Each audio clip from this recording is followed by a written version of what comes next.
আসসালামু আলাইকুম। রাখে আল্লাহ মারেকে।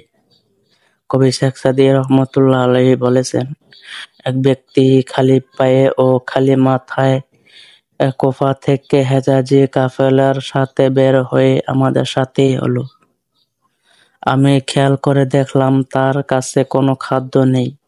নিজ মনে খুশি হয়ে চলছে এবং বলছে, আমি উটের উপর সওয়ারি নই এবং উটের মতো বোঝা বহনকারীও নই।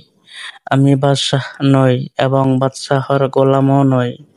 থাকার চিন্তা ও না থাকার দুঃখ করি না।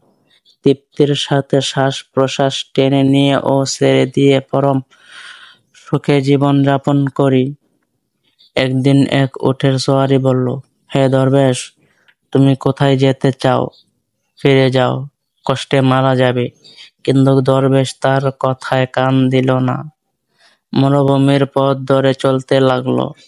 যখন নখলা মাহমুদ বাগিচায় গিয়ে উঠলাম, তখন উক্ত ধনী লোকটির মৃত্যু হলো।